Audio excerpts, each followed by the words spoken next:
নির্বাচন যত ঘনিয়ে আসছে কে কোন জোটে যাবে তা নিয়ে অনেক দৌড়ঝাঁপ হচ্ছে, দরকষাকষি হচ্ছে।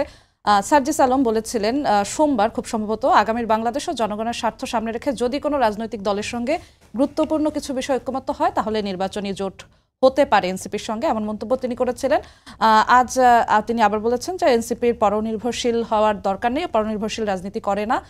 প্রয়োজনে ৩০০ আসনে তারা প্রার্থী দেবেন এবং ৩০০ আসনে এককভাবে নির্বাচন করবে, এমনটি বলেছেন নাহিদ ইসলাম। এবং আজকে আরেকটি বিষয় হচ্ছে নতুন একটি রাজনৈতিক জোট গঠনের উদ্যোগ নিয়েছে এনসিপি, গণ অধিকার পার্টি, পরিষদ, এবি পার্টি সহ ৯টি দল। দুপুরে রাজধানীর পল্টনে বাংলাদেশ রাষ্ট্র সংস্কার আন্দোলনের কেন্দ্রীয় কার্যালয়ে এমন একটি সভা হয়েছে। এনসিপির সবশেষ পরিকল্পনা কি? জোট, সমঝোতা বা জোট হলে কাদের সঙ্গে জোট?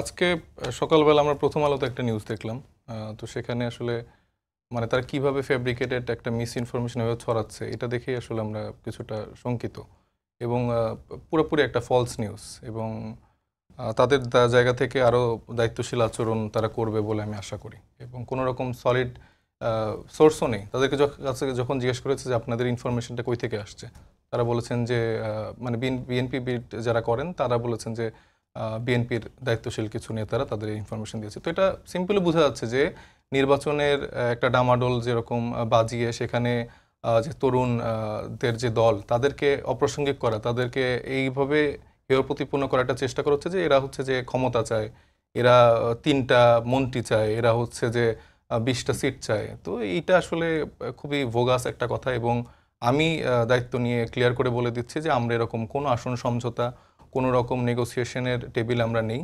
আমরা যেটা করছি যে আমরা এককভাবে আমাদের রাজনীতিটা করার চেষ্টা করছি। আমরা চেষ্টা করছি ৩০০ আসনে আমাদের প্রার্থী সিলেক্ট করার, সেই অনুযায়ী আমাদের কাজও চলমান।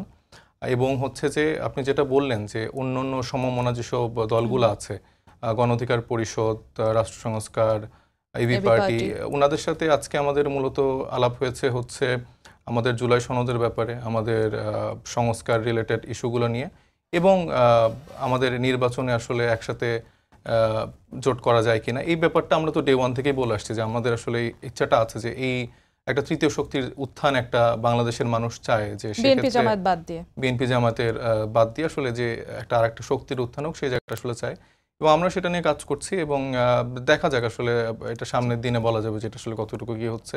সেই জন্য অন্যান্য যারা আছে তাদেরকে যে আমি বললাম ওই ক্ষমতার এই একটা দুইটা সিটের চিন্তা থেকে বেরোয় আসতে হবে। মানে আপনি বড় লার্জার স্কেলে রাজনীতিটা চিন্তা করতে হবে। এবং বাচ্চা কাচ্চাদের দলের এই জায়গাটা পলিটিক্যাল রেটরিক হিসেবে আমি ব্যবহার করেছি। 7 মাসের এই ছেলেরা জুলাই গণঅভ্যুত্থানের সময় আসলে হাসিনার মতো এরকম মহাপরাক্রমশালী রেজিমকে বৃদ্ধাঙ্গুলি দিয়ে দেখিয়ে রাস্তায় রাজপথে নেমে আসলে সেই সাহসটা দেখিয়েই বাংলাদেশকে নতুন করে স্বাধীন করেছে। তখন সবাই ঐক্যবদ্ধ ছিল, এখন তো সবাই ডেফিনেটলি। এবং আমি রাজনীতির মাঠে সেটা বলছি যে আমাদের সেই সাহসটা আছে, কিন্তু আমরা কেউ সন্ত্রাসী বাহিনী না। আপনারা জুলাই গণঅভ্যুত্থানেও দেখবেন আমাদের হাতে কিন্তু অস্ত্র ছিল না, আমরা নিরস্ত্রভাবেই আমাদের রক্ত দিয়ে আমরা ফাইট করেছি। কিন্তু আমরা নিশ্চয়ই এখন সন্ত্রাসী বাহিনীগুলোর সাথে যে গোলাগুলি, চাকু, তারপরে চাপাতি দিয়ে এগুলো দেখবে মারামারি করতে, এই কালচারটা, এই ট্রেডিশনাল পলিটিক্সটা আমরা বাংলাদেশ আনতে চাই না। আমাদের যথেষ্ট সক্ষমতা আছে বাংলাদেশকে পরিচালনা করার জন্য এবং সেরকম ফোর্স, সেরকম মেধা, সেই তরুণগুলো আমাদের সাথে আছে এবং অনেক সিনিয়র লিডারশিপের জায়গা থেকে আমাদের সাথে অ্যাকোমোডেট হচ্ছে। এবং বিএনপির যে জায়গাটা, সেই জায়গাটা হচ্ছে যে তুষার ভাই বললেন যে মানে নির্বাচনটাই হয়তো বা একমাত্র সলিউশন। নির্বাচন অবশ্যই একটি গণতান্ত্রিক শাসন কাঠামোর মধ্যে অবশ্যই নির্বাচনটা গুরুত্বপূর্ণ এলিমেন্ট। কিন্তু আমরা যে জায়গাটা বারবার বলছি যে এই 17 বছর বা তার আগে থেকেও এই ভঙ্গুর ব্যবস্থাপনা যে কারণে হয়েছে, সেই সিস্টেমেটিক যে পরিবর্তনের জায়গাটা সেটা ইনশিওর করার কথা আমরা বারবার বলছি। একবারে যে এই সরকার 5 বছর 10 বছর থেকে সব পরিবর্তন করবে তা কিন্তু না।